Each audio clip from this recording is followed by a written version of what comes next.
अस्सलाम वालेकुम नाजरीन। इस एपिसोड के आगाज में हम देखेंगे कि जब पोइना सोफिया से मिलने के लिए एक कारवां सराय में आई हुई होती है तो सोफिया उससे कहती है तुम इनके दरमियान शामिल हो गई, तुम उनसे मिली, तुमने क्या महसूस किया? तो पोइना कहती कुछ नहीं, मैं गुस्से में हूँ। जैसा कि आपने कहा वो सबको अच्छे लगने की कोशिश करते हैं, लेकिन मैं इनके अंदर के जानवर को जानती हूँ खाला। तो सोफिया कहती शाबाश मेरी छोटी चिड़िया, उनके मुस्कुराते हुए चेहरे तुमको धोखा न दे दें, यह याद रखो। और फिर एक दीवार निकालते हुए कहती है मैंने इसे हकीम मार्तन से तैयार करवाया है ताकि तुम रातों को अच्छी तरह सो पाओ। तो पोइना कहती खाला मैं रात को डरावने ख्वाबों की वजह से सो नहीं पाई, आप ना होती तो मैं क्या करती। और फिर सोफिया उस फ्लैशबैक सीन को याद करती है जब बचपन में वो यही दवाई लेकर आई थी और हलीमा से कहा था पोइना क्या तुम जाग रही हो? तो पोइना कहती मेरा नाम हलीमा है। और सोफिया ने वही दवा लाकर उसके दूध में डाल दी थी और वही दूध उसे पिला दिया था। और इस तरह फिर वो अगले दिन दोबारा आई थी और कहा था पोइना, तो हलीमा ने कहा था मेरा नाम पोइना नहीं हलीमा है। और इस तरह सोफिया ने एक बार फिर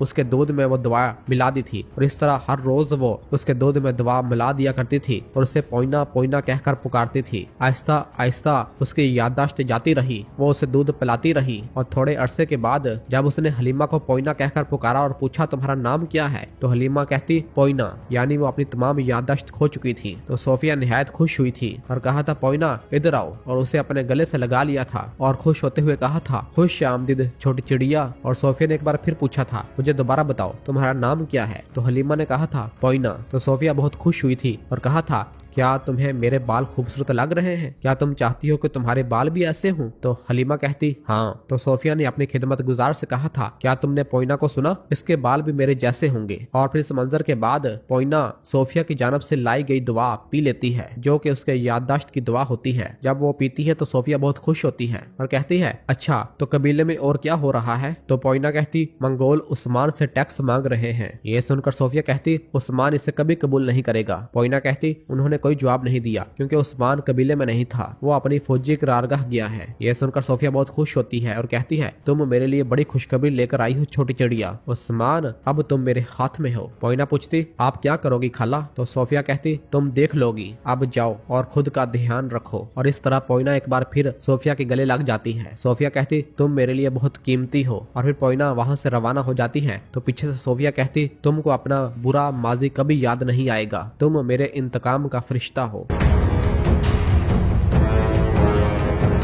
जबकि दूसरी जानब हमें उस्मान साहब की फौजी करारगाह दिखाई जाती है जहां उस्मान साहब और बाकी सब मौजूद होते हैं। अलाउद्दीन बताता है अक हिसार से आगे काफरों की सारजमीन पर गश्त करने वाले शामिल की तरफ से खबर मिली है हजूर। और फिर कुरान कहता निकिया की फौज हजूर अपनी पूरी ताकत के साथ अक हिसार की तरफ पेशकदमी कर रही है। यह सुनकर उस्मान साहब कहते हैं लुकास तो निकिया से मदद मांग रहा है। बुरहान कहता ऐसा ही है हजूर। और फिर जरकुतै कहता वो जल्द ही अक हिसार पहुंच जाएंगे हजूर। और फिर बुरहान कहता है जब मंजीकियों से किले पर हमले जारी हैं तो हम अपनी फौज को दो हिस्सों में तकसीम करके आने वाले काफरों का मुकाबला कर सकते हैं। लेकिन उस्मान साहब कहते यकीनन हम इनका मुकाबला करेंगे, मगर अगर हमने एहतियात ना बरती तो हमारी मौजूदा तादाद को देखते हुए लुकास को हमले का मौका मिल जाएगा। तो बेगम कहती है अगर हम कोई हरकत नहीं करते तो हम लुकास और आने वाली फौज के दरमियान खुला निशाना बन जाएंगे। आपका क्या मंसूबा है हजूर? तो उस्मान साहब कहते हैं मैं बताऊंगा बेगम खातून, मैं बताऊंगा। हम महीनों तक इन दीवारों पर हमला करने का इरादा कर रहे थे लेकिन सूरत हाल बदल गई है। बुरहान बेगम खातून यूसुफ और इलबाई के साथ अपनी टुकड़ी लेकर तुम निकिया की फौज का मुकाबला करोगे। तो बुरहान बेगम और यूसुफ कहते जो हुक्म हजूर। और उस्मान साहब कहते हैं मगर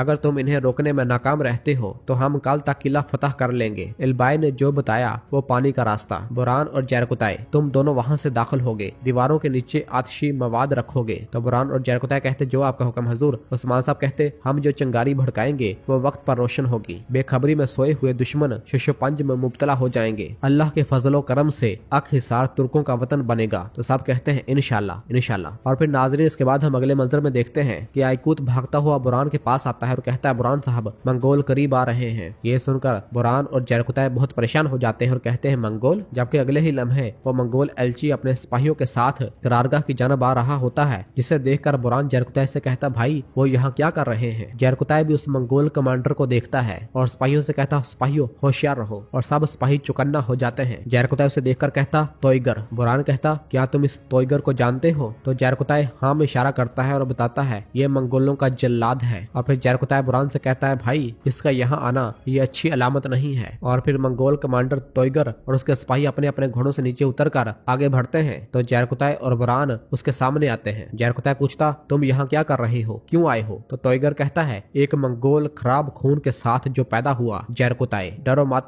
मैं यहाँ तुम्हारे लिए नहीं, मैं यहाँ उस्मान को बताने आया हूँ कि इसका मालिक कौन है। ये सुनकर जरकुताई कहता है यानी वो कहाँ है? तुम जैसे अपने मालिक के बगैर कभी नहीं चलते। ये सुनकर तोइगर कहता जरकुताई तुम में आग है, तुम पहले भी इसी तरह बहुत जल्दी जलते थे, इसलिए मुझे तुम नहीं तुम्हारा भाई पसंद है। ये सुनकर जरकुताई खामोश हो जाता है और बुरान कहता भाई? जरकुताई ये किस भाई की बात कर रहा है? और फिर जरकुताई तोइगर से कहता हरगिज मेरे भाई का नाम अपने इस गंदे मुंह से न लेना, हरगिज नहीं। तो तोइगर एक हार दिखाते हुए जरकुताई से कहता है उसने अपने हाथों से ये बनाया और कहा कि तुम्हें दूं। जरकुताई उस हार को देखता है तो तोइगर कहता तुम जैसे गद्दार का भाई होने पे वो इतना शर्मिंदा है कि, और वो हार जरकुताई को पकड़ा देता है। जरकुताई उस हार को देखने लग जाता है। तोइगर कहता वो इंतकाम की आग में जल रहा है। ये सुनकर जरकुताई को निहायत गुस्सा आता है और तोइगर का खंजर निकालने लगता है। तो बुरान और आइकुत उसे रोकते हैं और कहते हैं रुको भाई रुको। तोइगर कहता तुम अपना पट्टा उस्मान के हाथ में देने वाले कुत्ते हो जरकुताई, मैं जानता हूँ कि तुम इस खंजर को म्यान से नहीं निकाल सकते। ये सुनकर जरकुताई को निहायत गुस्सा आता है। तो बुरान और आइकुत उसे पकड़कर पीछे करते हैं। और फिर बुरान तोइगर से कहता है देखो अगर तुम अपने सर को कंधों पर लेकर जाना चाहते हो तो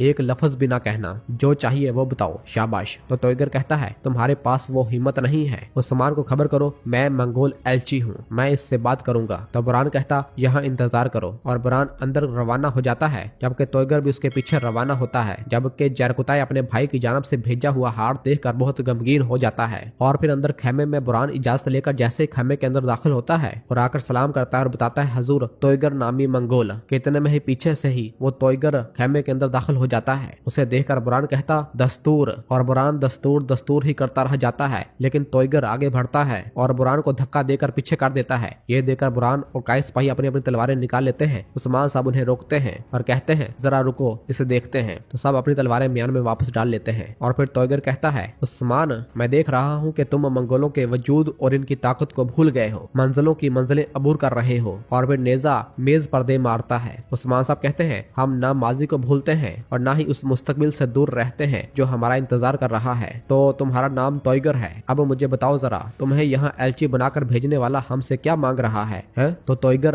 अपने हाथ में पकड़ा हुआ नेजा मेज पर दे मारता है और खाया हुआ गोश्त मेज पर थूक देता है। ये देखकर उस्मान साहब को निहायत गुस्सा आता है, लेकिन वो खामोश रहते हैं। और फिर तोइगर आगे बढ़ता है और कहता है अलजाइतो खान के सबसे ताकतवर कमांडर और लोगों ने मुझे भेजा है। और फिर कहता जान लो कि उस्मान और लोगों मांगता नहीं है, वो ले लेता है। और जो तुमसे लेना है मंगोल रियासत के अतबाह का वादा और बतूरे महसूल सालाना बुनियाद पर सोने से लदी 10 गाड़ियां। और वो मंगोल तोइगर गोश्त खाते हुए हकारत भरे लहजे और गरूर के साथ ये सब कह रहा होता है। तो उस्मान साहब कहते हैं तो माजी को भूलने वाले तुम हो, तुम्हारा कमांडर क्या वो नहीं जानता? काई कबीले ने कभी भी मंगोलों को ना एक सिक्का महसूल दिया है और ना ही बैत करके सर झुकाया। तो तोइगर कहता है ओलुगान दूसरे मंगोलों जैसा नहीं है उस्मान, वो सोना भी लेगा और तुम्हारा सर भी झुकाएगा। आपने इस कुत्ते जरकुताई से पूछो, वो तुम्हें बताएगा। और ये कहकर मेज पर पड़ा नक्शा खींचने लग जाता है। ये देखकर उस्मान साहब गुस्से से कहते मेरी तरफ देखो, तुम यहाँ एलची के तौर पर आए हो, मेरे सब्र को ना आजमाओ, अब जाओ और अपने कमांडर से कहो उस्मान तुम्हारा कोई मुतालबा कबूल नहीं कर रहा। तो तोइगर कहता है ये मुतालबा नहीं है उस्मान,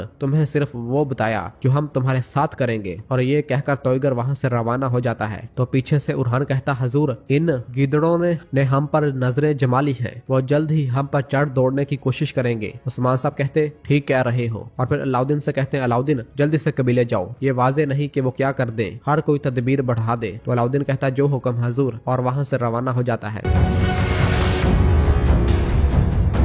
और नाजरीन इसी जगह पर एपिसोड खत्म करते हैं, मिलते हैं बहुत जल्द अगली एपिसोड के साथ। वीडियो को लाइक कर दें और जिन दोस्तों ने अभी तक चैनल सब्सक्राइब नहीं किया वो जल्दी से चैनल सब्सक्राइब कर दें और बेल आइकन यानी घंटी वाले निशान को भी प्रेस कर दें ताकि आने वाले एपिसोड्स आपको आसानी मिल सके। दुआओं में याद रखें। अल्लाह हाफिज।